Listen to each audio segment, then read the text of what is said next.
And yes, exactly as you have said, we are very happy. And I'm very happy to present here in this forum, especially because of the really special connection and a company that we have with Adasa. So as said, I'm Dror, the CEO of Magentic Eye, and we are a company which develops automatic polyp detection and analysis system. We call it the Magentic Colo, which these days also being expanded to be an AI suite for the gastroenterologist. And it will be Magentic Colo and the Magentic Gastro. The Magentic Colo has already a CE mark with first users in Israel, including Adasa, by the way, and Europe, and is after a very successful and big multi-center international in the US, Europe. אתה לא בשare screen. Share your screen. I'm sharing my screen, I think, but I will try. Oh, sure. Sorry. Oh, sorry. But I was still on slide number 1. Okay, but you heard great. me, right? Yes, yes. I didn't change any slide yet. Yeah, okay. Okay. Okay, so I'll continue. So as I said,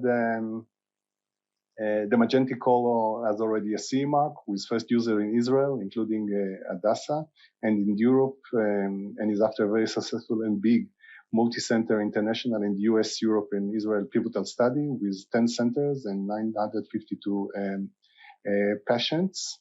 And as part of our experience, we had filed already 4 patents. 3 of them are already granted, and 2 more are now under preparation. So I would be happy to share with you some of our consideration and debates. I will first say a few words about AI in general, and then I will talk about it from the patent point of view according to our experience. And I would like to say that we are not patent experts, but I'm sharing with you from our experience and work with patent experts.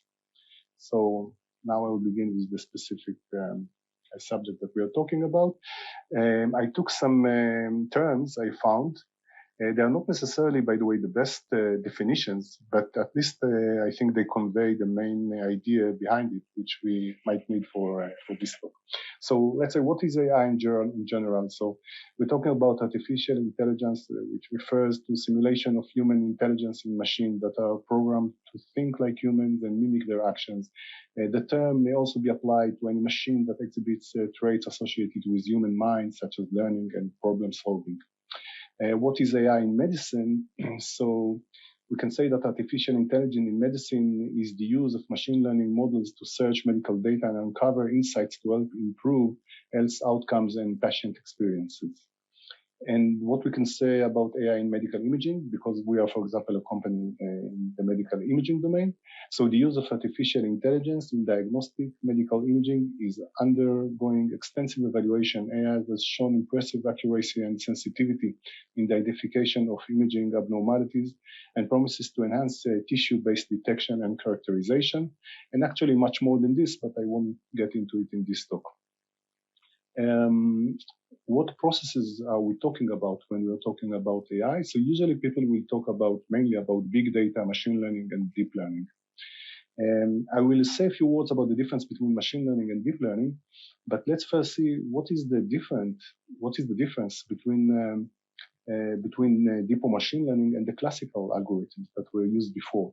So classical or traditional algorithm takes some input and some logic in the form of a code, a recipe that was given in advance by the developer, and drums up the output.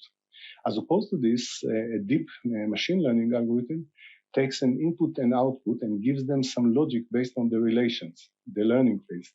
So it takes pairs of input and output and learns the relation.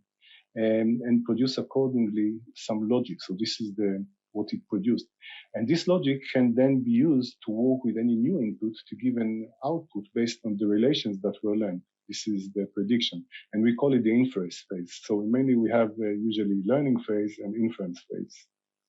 And I can give a very short or I think a good example that demonstrates it. I will talk about lesion detection in imaging, medical imaging.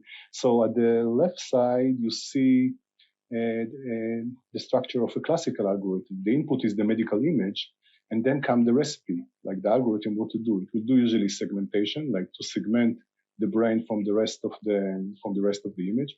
Feature extraction, there will be some algorithms that will scan the image and extract some features from each location of the image, and then features selection, the specific features that we think are relevant to this detection, task, and then will come a classifier which, according to the value of this feature in each location in the image, will decide if this location is a lesion or not. So this is like the process of a classical algorithm. On the right side, you will see how it is seen when applying a deep learning algorithm into it. So all we have is the input and the output.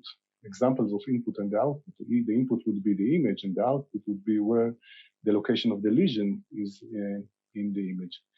By training the system, the learning phase, on many examples like that, we will produce a logic which will be in this box. That after that, when it will get an image, it will say if there is a lesion, and if there is, where it is. And actually, if we're talking about machine learning, what I've said that I also will mention, if it's not a deep learning, so sometimes in this example, also this process of training the system on couples of input and output would be only to replace this classifier. So the input will be features that were selected on the image, and the output would be where the lesion, and the classifier, machine learning classifier, will be trained on such examples. So machine learning, which is not deep learning, usually replace only part of the whole solution. Machine learning usually will replace like a deep part, I would say, or expanded part of this solution to the problem. So let's talk now about patents and AI. Let's think what, for example, can be patented in such an AI process. So if you have something innovative in the learning process, usually it can be patented. If you have something innovative in the inference process, it can also be patented. Innovative implementation of your AI method or algorithm for the specific problem or domain that you are solving can also be patented. Innovative algorithms supporting the AI in order to make it something practical, like a real problem solver, can also be patented. The specific user interface, UX, UI, to support the AI system can also be patented. And there are additional things. We are less involved in such things, but if you, for example, develop a special hardware components or hardware which support AI software, for example, to make it running faster or in an optimized way, or in a specific way, it can also be something innovative that can be patented. And if you're doing something with the data which make it safer or treating its security in an innovative way, it also can be patented. So I will now show example for each of the relevant cases. So if we're talking about the learning process, so for example, the training, data preparation is something that can include many innovative things that can be patented. For example, if you have an innovative way to balance your positive and negative samples in the training data, if you have a special method to label it in either efficient way or special way, if you have something to make your training data more standardized, which is very important for AI companies in many cases, it also can be patented. If you have special way to encode the data, either for security or for more efficient processing, also something that can be innovative and patented. If you generate in a special way synthetic training data, many companies has issues with collecting the data, at least at the beginning and also later on. You need big data, as we have said, and not always it is available. So if you have a special way to create synthetic data which imitate the real data, this is also something that can be patented. Loss function is an important function in the process of the learning phase. And if you have something new about this loss function, it can also be patented. Additional, just an example, a neural network that was trained on from data from general domain, and it is subsequently transformed by training based on data from specific domains. This occurs in many times. You do fine tuning and transformation to your neural network. You have a special way to do that, in an innovative way. This can also be patented.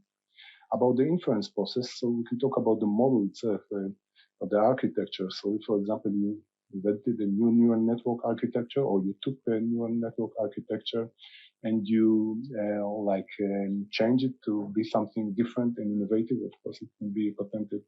Novel type of hybrid models. For example, a group of homogeneous neural network working collectively, if you have a special way to do that, innovative way. Ensemble of networks can also be sometimes something that can be patented. It is done. There's something very innovative about the way you do that. Another example, a novel hierarchical model, like novel type of federated learning, something that can also be patented. Now about innovative implementation of AI for a specific domain of problem solving. So I will give the example of our case. So we are using, for example, now in our system, AI models for automatic polyp detection, for polyp size estimation, for polyp characterization, and the focus is of course of AI, but we have a whole system around it. And you can see, for example, here we have this box is the AI model, and then we have additional classical algorithm running in parallel to support it. And we also have a pre-processing. The image is not getting actually directly into the AI model, but it goes through a pre-processing algorithm. And we have also a post-processing algorithm, like the final decision, also based on additional things like temporal stuff and things like that. And we also have background algorithm, like a tracking algorithm and stuff like that. And if this as a whole, to make it something which is practically solving a very complex problem, like I think what at least was our problem. So if you do it, this combination and the way that they work together, synchronize together and stuff like that in an innovative way, so there can be something patented, but that can be patented. But I have to say that here you have to be very careful, because if the thing that you are doing, each one of them can be taken from other domain and together in a relatively trivial way can be understood, can be similar to what you are doing. So you not really have something innovative. So you have to be, I would say, somewhat careful when you want to patent something like that. I can show you an example of a system made of the architecture that just I showed you. And immediately as the polyp has appeared, the polyp is detected, and the bounded box is the way to convey it to the physician while the procedure is taking place. And this is another example. Here we have not only detection, but also size estimation. Here the left side says it is hyperplastic, and the red one here says it is adenoma, which is dangerous type of polyp. And here we have also size estimation, whether the polyp is less than 5 millimeter, between 5 to 10, or more than 10 millimeter. Two additional very important piece of information for the gastroenterologist. And actually here we see in parallel 3 heavy models running together in a synchronized way, the detection, the size, and the characterization, and giving, in one shot, all the information in real time to the physician, to the gastroenterologist. Here we switch to a full mode, so you still have the information, but in a textual way, because it is in the video. The physician preferred to see the video on the whole screen and not the additional information, so we put it on the video. So let's talk about also innovative algorithms supporting the AI. So I can once again talk about our cases. So we have also pre-processing algorithms, post-processing algorithm, and some background algorithms. Here I show you a flow chart of background algorithm, which is a tracking algorithm, tracks the polyps, and it is also something which is patented. This is the flowchart of the algorithm itself. It runs in the background of the algorithm and in a synchronized way, and give information to the system, and the system use it when it is needed. And let's say also a few words about the GUI, the UI, the UX UI that support the AI system. So I've brought here 3 examples, I think, which can demonstrate maybe how the thing can also be defined in an innovative way. So this is, for example, the use of our tracking algorithm. And this is the polyp. And the polyp is getting close, and this is a frame by frame. We show a sequence of frames. So the polyp is getting close to the left edge of the image, to the left border of the image, is getting close, and then it disappears. But once it disappears, because we track it, we let the physician know, in this case, where the polyp is. Like not only where it get out of the frame, we continue to track it out of the frame, and with this vector, we continue to show to the physician where it is. And then it get back into the frame, so the arrow disappear, and we now detect it again. So the way to show to the physician where it is out of the frame, something that can be patented. You would want probably to say something as general as possible at the beginning. Let's say showing the direction of where the polyp is out of the frame, and then say something maybe more specific, or to put some specific example, like do it in with a vector of direction and stuff like that. Here is another example. This is a scan of the colon, and what we suggest here to put in the GUI, this is for one of our future versions, is to show a trajectory of how the scope went through the column. This is the beginning. It goes through the column till the end and then get back. So a different color for getting in, a different color for getting out. And also we put ellipses where polyps were detected, and also specific signs if it was removed or not. So to show it in such a way, once again, it's something innovative that can be patented for this specific I would say, problem of what we want to convey here. And once again, you would want probably to say something in general, showing trajectories, or showing special signs and stuff like that, and then give specific example of how we suggest to do it. This is the third thing which we already saw, even the gouges, to show the hyperplastic or adenoma and the size group of the polyp is something that can be patented to show it in this way. And you can think once again about something more general to show it to the physician, like let's say in a bar or gouge, and then about specific example how to do that. Dror, so if I would try, you have like 1 more minute left. I think I will need and even there less. is a question from the audience. Okay, but I think I just finished with this slide, which is the last slide. Okay, great, thanks. Okay, so to summarize, I showed you, I think, a few examples from our experience, and I tried to put it like in an ordered way. But some points that maybe we can also consider to think about is like there is also a trade-off between, in your claims maybe, between being specific to secure your patent and to be as broad as possible to have a protected patent. And you have to play with this trade-off, and your patent lawyer or expert will help you with that probably. There is an option for continuation patents, and this is if your patent was granted and everything was described in the body of the patent, but you want to update your claims, because usually it takes time until it is granted, and maybe you think a different thing, you want to emphasize a different thing, then you have usually a window of opportunity to do that before it is finally granted. And as I've mentioned, we always have to think what we want to emphasize in our IP file. And these are the things that we went through, that we reviewed, like the learning process in case of AI, learning process, inference process, the way of implementing it for our domain, supporting algorithm, UX, UI, maybe additional things. Yeah, so that is from my side. Thank you, Dror. Hi, Dror, do you see me? Well, let me open. I'm just here. I have a Yeah, question. I see you. I have a question, right, in the face. How exactly did you build your strategy? Like, did you know from the very beginning that you need to have this patent in order to do the fundraising? Can you share any kind of thoughts and considerations, or you were just straightforward, you had I don't know, advice from a friend? How eventually it helped you bring the money into the company? Thank you. Yeah, well, it's a very good question, I have to say. I came to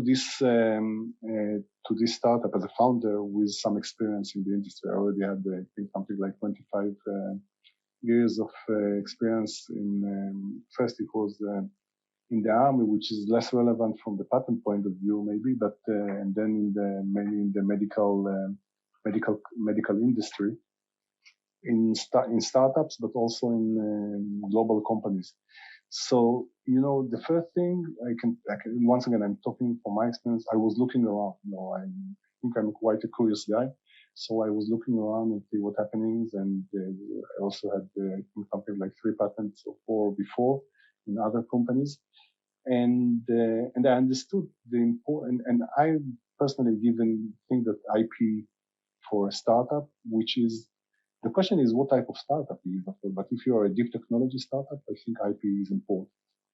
And I also understood that it is an important asset to the company, and that at the beginning, and I think it's something that really accompany you through the whole life of the company. It depends on what stage of the company you are, but at the beginning, it really can help you to bring investments to the company. But at the end, investors are looking at it not just because investors should look at it, because at the end of the day, there is something behind it, because they understand that it can be an helpful asset for the company in the continuation. And then you reach a phase in which you see that it really can help you, because competitors arises if they were not there from the beginning, and you begin to look what they are doing, what do you have, and you begin also. We have also done, for example, an FTO. FTO is a freedom to operate analysis, because we want to be sure that we don't infringe anything, or if we infringe, that to know that, and maybe to contact. And happily, we currently have very good freedom, but we also have very good coverage of what we are doing. So they think that really in practice, they can help. And the startup should think if, sometimes it can be something very practical. You can identify someone that is really doing something similar to you. And if you have a patent, and if you took care of it from the beginning, and we took care of it really from the very beginning. So we have like precedents from 2015, for example, for some of our patents.